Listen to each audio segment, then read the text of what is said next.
चलो अब अपन देखेंगे जो तुम्हारी सक्रिय प्रतिरक्षा और जो तुम्हारी दूसरी निष्क्रिय प्रतिरक्षा होती है, इसमें क्या क्या होता है और किस तरीके से ये प्रतिरक्षा तुम अपनी बॉडी में अर्जित कर सकते हो। ठीक है ना, इन्हीं के बारे में अपन बात करते हैं। सबसे पहले अपन ने लास्ट टर्न के अंदर ये समझ लिया था कि प्राइमरी इम्यून रेस्पॉन्स यानी प्राथमिक अनुक्रिया और द्वितीयक इम्यून रेस्पॉन्स यानी सेकेंडरी अनुक्रिया क्या होती है, ये अपन कंप्लीट कर चुके थे। अब अपन स्टार्ट करने वाले हैं तुम्हारे सक्रिय प्रतिरक्षा क्या होती है, निष्क्रिय प्रतिरक्षा क्या होती है, इसी के बारे में अपन पढ़ेंगे। और जो अपन ने पहले पढ़ा उसी को एक बार थोड़ा सा रिकॉल करते हैं फिर आगे चलते हैं अपन।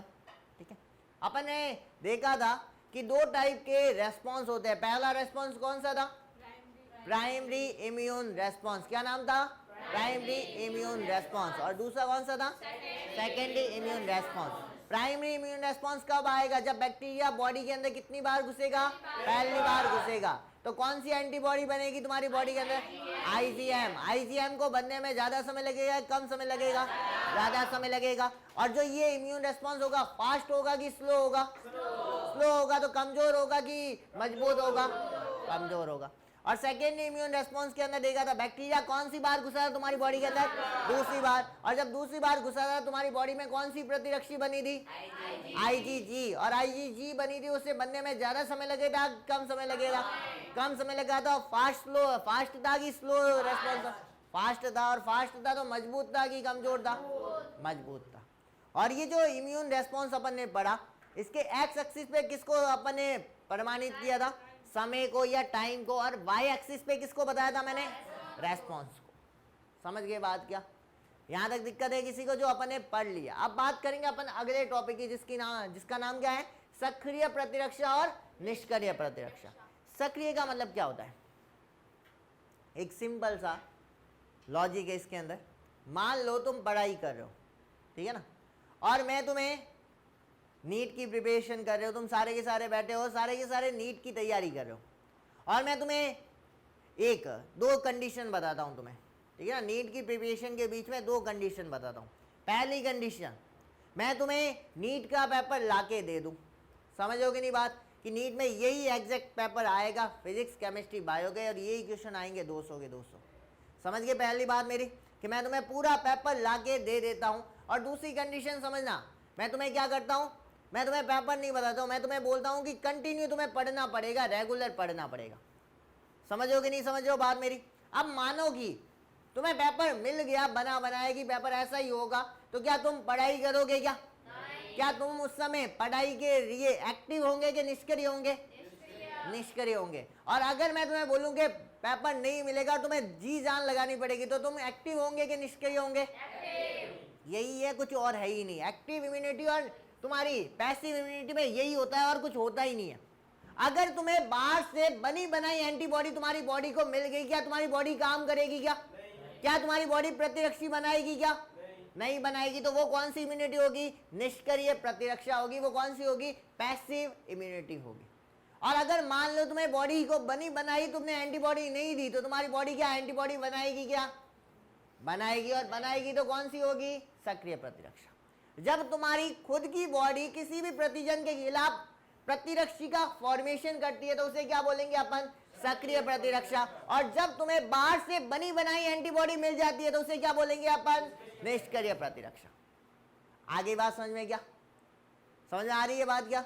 अब देखो यहाँ पे यही लिखा है मैंने, जब शरीर के अंदर प्रतिरक्षी का निर्माण प्रेरित होता है, यानी प्रतिरक्षी कौन बनाती है, तुम्हारी बॉडी खुद बनाती है, तो उसे क्या बोलेंगे, सक्रिय प्रतिरक्षी। और जब तुम्हें बाहर से बनी बनाई एंटीबॉडी दे दी जाती है, तो उसे क्या बोलेंगे, निष्क्रिय। ये सेम तुम्हारे जैसा है, ठीक है ना, एक तुम्हारे जैसा एक मेरे जैसा। अब तुम्हें पता है कि तुम सारे के सारे कैसे हो, काम चोर हो, जो कोई काम नहीं करते हो। तो तुम कौन हो, सक्रिय, निष्क्रिय प्रतिरक्षा। कौन सी हो, निष्क्रिय प्रतिरक्षा। और तुम्हें पता है काम एक ही बंदा करता है, और वो बंदा कौन है, बी है कि नहीं है, और इसीलिए बी क्या है, सक्रिय प्रतिरक्षा। समझ में आ रही है बात क्या। तुम सारे के सारे कौन सी प्रतिरक्षा हो, निष्क्रिय प्रतिरक्षा। और सक्रिय प्रतिरक्षा कौन है, समझ में आई, बी। आगे बात समझ में क्या, पहले बड़ा कुछ क्या। अब देखो यहाँ पर सक्रिय प्रतिरक्षा को मैंने कितने भागों में डिवाइड किया है, दो भागों में। पहली कौन सी है, प्राकृतिक, और दूसरी कौन सी है, कृत्रिम। प्राकृतिक क्या होती है? जब तुम्हारी बॉडी खुद अपने अकॉर्डिंग एक्टिव इम्यूनिटी को प्रोड्यूस करती है। जैसे मान लो मैंने तुम्हें पकड़ के यहाँ से कीचड़ में डाल दिया, अब कीचड़ में बैक्टीरिया होंगे कि नहीं होंगे? वो बैक्टीरिया तुम्हारी बॉडी के अंदर जाएंगे कि नहीं जाएंगे? और उन बैक्टीरिया के खिलाफ तुम्हारी बॉडी क्या इम्यूनिटी बनाएगी कि नहीं बनाएगी? तो ये है तुम्हारी प्राकृतिक सक्रिय प्रतिरक्षा। समझ में आ रही है बात? क्या बैक्टीरिया तुम्हारी बॉडी में प्राकृतिक वातावरण से गए कि तुमने बने बनाए बैक्टीरिया तुम्हारी बॉडी के अंदर डाले थे? प्राकृतिक रूप से गए और तुम्हारी बॉडी ने उसके खिलाफ इम्यूनिटी बॉडी के अंदर बनाई कि बाहर की तरफ बनाई? अंदर बनाई। तो ये कौन सी होगी? सक्रिय प्राकृतिक प्रतिरक्षा। इसका एग्जाम्पल कौन सा होगा? संक्रमण। कीचड़ के अंदर डाला या कोई भी बैक्टीरिया तुम्हारी बॉडी के अंदर घुस गया और उससे तुम्हारी बॉडी ने ऑटोमेटिकली तुम्हें ठीक कर दिया। ये सारे के सारे क्या हो गए? सक्रिय प्राकृतिक प्रतिरक्षा का एग्जाम्पल। बहुत सिंपल सा एग्जाम्पल जो तुम्हारे साथ होता होगा और इस मौसम में होता भी है। क्या होता है? सर्दी जुकाम लगता है कि नहीं लगता सबको? सर्दी जुकाम में अगर तुमने टैबलेट ले ली तो वो कौन सी होगी? निष्क्रिय प्रतिरक्षा। और अगर तुमने टैबलेट नहीं ली और उसके खिलाफ तुम्हारी बॉडी खुद प्रोड्यूस कर रही है एंटीबॉडी और तुम्हें ठीक कर रही है तो वो कौन सी होगी? सक्रिय प्राकृतिक प्रतिरक्षा, संक्रमण। समझ में आई बात? क्या किसी को दिक्कत है इसमें? अब देखो अगला टॉपिक, अगला क्या नाम है? आर्टिफिशियल या कृत्रिम। आर्टिफिशियल में क्या किया मैंने? तुम्हें टीकाकरण अपन पढ़ चुके। टीकाकरण में मैंने क्या किया? एक मरा हुआ जीव तुम्हारी बॉडी के अंदर इंजेक्ट किया था कि नहीं किया था?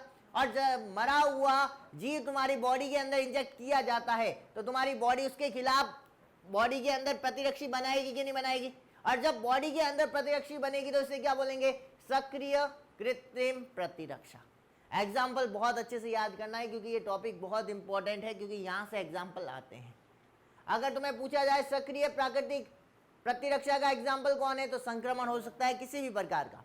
और अगर मैं तुम्हें पूछूं सक्रिय कृत्रिम, क्योंकि यहाँ पर मनुष्य का इंटरफेयर हो रहा है कि नहीं, क्योंकि टीके का फॉर्मेशन कौन करता है? मानव करता है कि नहीं करता? इसीलिए इसका एग्जाम्पल क्या होगा? सक्रिय कृत्रिम का एग्जाम्पल कौन होगा? टीकाकरण। आई बात समझ में? क्या किसी को दिक्कत है यहाँ तक? अब देखो आगे की तरफ। अब निष्क्रिय प्रतिरक्षा की बात करते हैं। निष्क्रिय प्रतिरक्षा में क्या होगी? बनी बनाई एंटीबॉडी कहाँ जाएगी? तुम्हारी बॉडी के अंदर। जैसे कि मान लेते हैं अपन पहला एग्जाम्पल, अपन ने एक बच्चा माँ के गर्भ के अंदर है। ये एग्जाम्पल पहले भी देख रखा है। एक बच्चा माँ के गर्भ के अंदर है और माँ ने एक एंटीबॉडी बनाई थी। कौन सी थी? आईजीजी। कौन सी थी? आईजीजी प्लेसेंटा को पार करके कहाँ जा रही थी? बच्चे के पास जा रही थी कि नहीं जा रही थी? और वो प्रतिरक्षी क्या बच्चे ने बनाई थी कि माँ ने बनाई थी?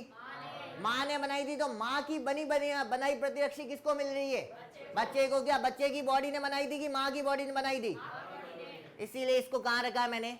निष्क्रिय, क्योंकि ये प्रतिरक्षी क्या बच्चे की बॉडी के बाहर बनी थी कि नहीं बनी थी? इसीलिए इसे कहाँ पे रखा है मैंने? निष्क्रिय प्रतिरक्षा में। और किसमें? प्राकृतिक में, क्योंकि ये प्राकृतिक रूप से बनी हुई है कि नहीं बनी हुई है? क्या इसने मानव की बॉडी के अंदर बनी थी, लेकिन क्या मानव के इंटरफेयर से बनी थी? क्या नहीं। इसीलिए इसको मैंने प्राकृतिक के अंदर रखा है। दूसरी समझना, माँ ने बच्चे को अपना पहला मिल्क पिलाया और पहला मिल्क क्या कहलाता है? Colostrum, first milk. और कोलेस्ट्रॉम में कौन सी एंटीबॉडी होती है? आईजीए।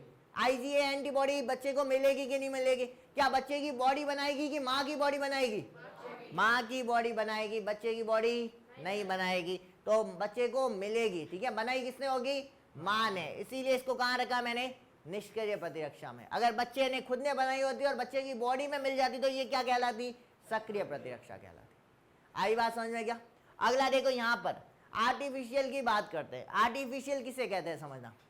अब निष्क्रिय प्रतिरक्षा है और आर्टिफिशियल कौन सी है? जो तुम हमेशा करते हो।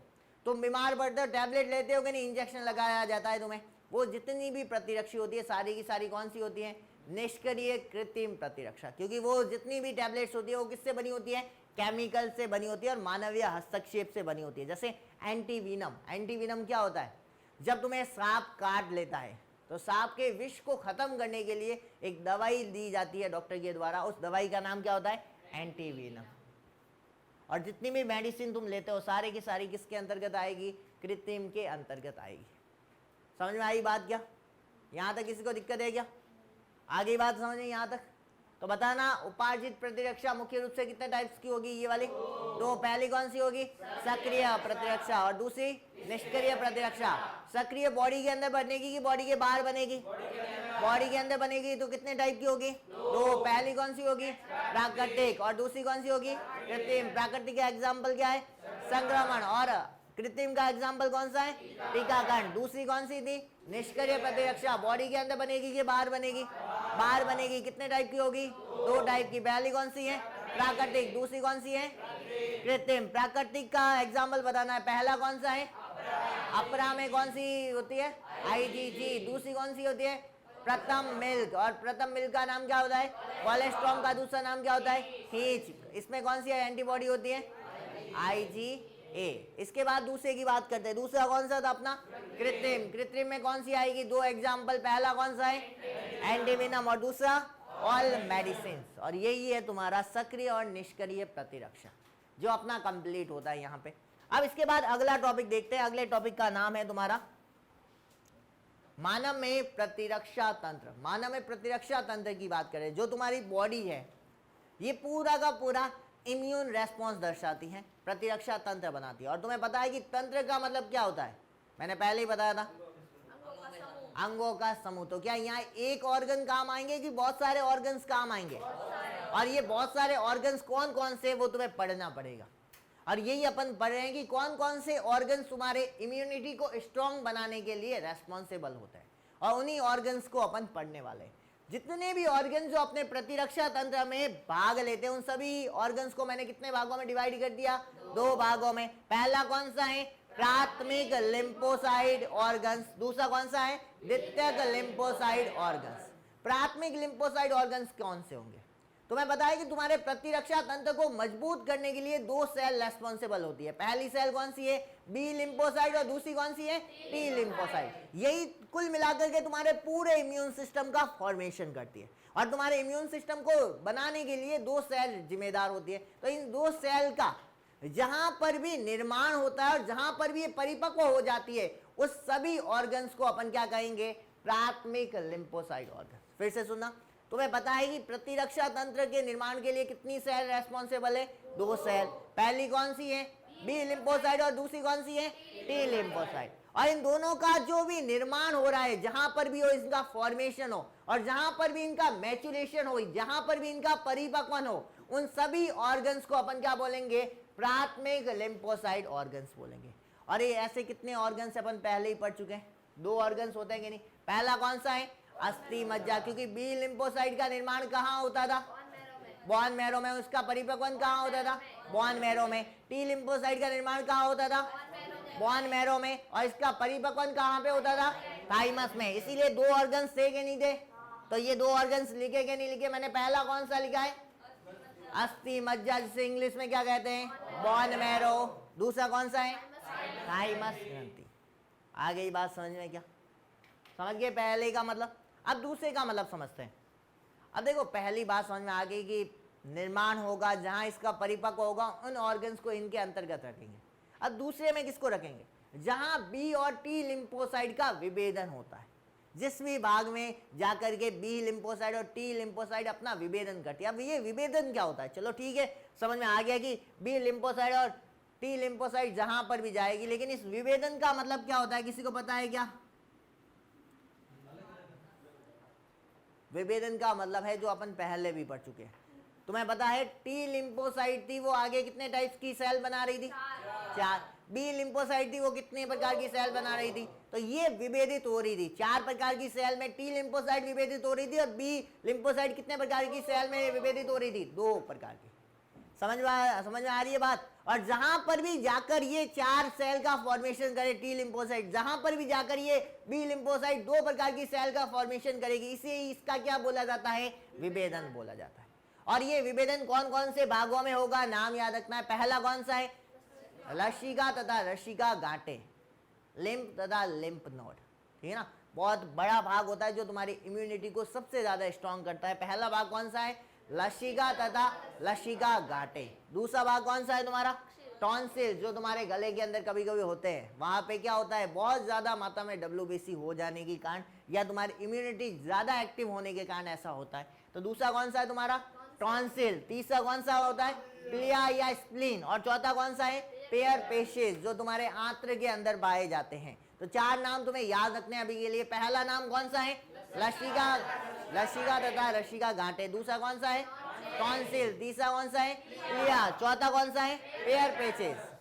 अब देखना यहाँ पर ये सारे ऑर्गन्स हो गए। टोटल कितने ऑर्गन्स हो गए? प्राथमिक लिम्फोसाइट में कितने ऑर्गन्स है? 2। और सेकेंडरी लिम्फोसाइट में कितने ऑर्गन्स है? 4। इन जितने भी ऑर्गन्स हैं इन सभी ऑर्गन्स के अंदर माल्ट पाया जाता है। माल्ट होता क्या है? जितने भी ये ऑर्गन्स मैंने नाम लिए इन सब के अंदर की तरफ म्यूकस या श्लेष्मा का आवरण पाया जाता है। और जिसमें भी श्लेष्मा का आवरण पाया जाएगा उस ऑर्गन को क्या बोला जाएगा? माल्ट बोला जाएगा। क्या नाम बोला जाएगा? माल्ट का पूरा नाम क्या है तुम्हें अच्छे से याद रखना है। म्यूकस एसोसिएटेड यानी श्लेष्मा से आच्छादित लिम्फोसाइट टिश्यू, यानी ऐसा लिम्फोसाइट टिश्यू जो किससे आवृत है? म्यूकस या श्लेष्मा से आवृत है, उसे ही अपन क्या बोलते हैं? माल्ट कहते हैं। और जितने भी अपन लिम्फोसाइट ऑर्गन्स की बात की है इनमें से 50% भाग के अंदर किसका एसोसिएशन पाया जाता है? माल्ट का। समझ में आई बात? क्या समझ गए बात मेरी? ये जितने भी 6 ऑर्गन्स पाए जाते हैं इनमें अधिकांश या आधा भाग या कुछ भाग होता है वो किससे आवृत होता है? म्यूकस से आवृत होता है। और म्यूकस से आवृत होने के कारण इसे क्या कहते हैं? माल्ट। माल्ट का पूरा नाम क्या है? Mucus associated tissue lymphocyte tissue. समझ गए बात मेरी? और ये जितना भी ऑर्गन्स है उसका कितने प्रतिशत भाग माल्ट होगा?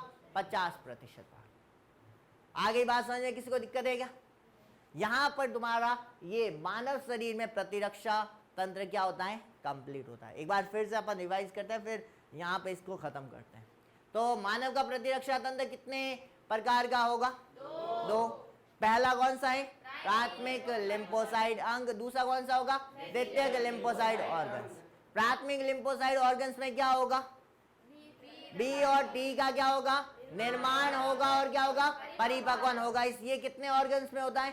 2 ऑर्गन्स में। पहला ऑर्गन कौन सा है? Bone marrow. दूसरा कौन सा है? थाइमस। अगली बात करते हैं दूसरा ऑर्गन्स कौन से अपने? द्वितीयक लिम्फोसाइट अंग। इसमें क्या होगा? बी और टी लिम्फोसाइट के साथ क्या होगा? विभेदन की क्रिया। और विभेदन की क्रिया कितने ऑर्गन्स में होगी? 4 में पहली कौन सी है? लसिका तथा लसिका गांठे। दूसरी कौन सी है? टॉन्सिल। तीसरी कौन सी है? क्लिया। चौथी कौन सी है? Pair patches. और जितने भी ऑर्गन्स मैंने बताया उन सब के अंदर किसका एसोसिएशन पाया जाएगा? माल्ट का। माल्ट का पूरा नाम क्या है? Mucus associated lymphoid tissue. ठीक है ना? ये जो माल्ट है पूरे लिम्फोइड ऑर्गन्स के कितने प्रतिशत भाग में पाया जाएगा? 50% भाग में। और ये क्वेश्चन बहुत बार पूछा भी गया है, यहाँ से याद भी रखना है। एनसीईआरटी में दे रखा है, बहुत अच्छे से तुम्हें लर्न भी करना है। तो यहाँ पे तुम्हारे प्रतिरक्षा तंत्र का मैक्सिमम पोर्शन हो गया। अब बाकी है केवल प्रतिरक्षा तंत्र के रोग, जिसमें 2 रोगों की अपन को डिटेल में बात करनी है। पहला कौन सा होगा? एलर्जी। और दूसरा कौन सा होगा? स्व प्रतिरक्षा रोग। तो नेक्स्ट टर्न पे अपन बात करेंगे किसकी? एलर्जी की और स्व प्रतिरक्षा रोगों की। तो नेक्स्ट टर्न पे मिलेंगे अपन एलर्जी और स्व प्रतिरक्षा रोगों के साथ।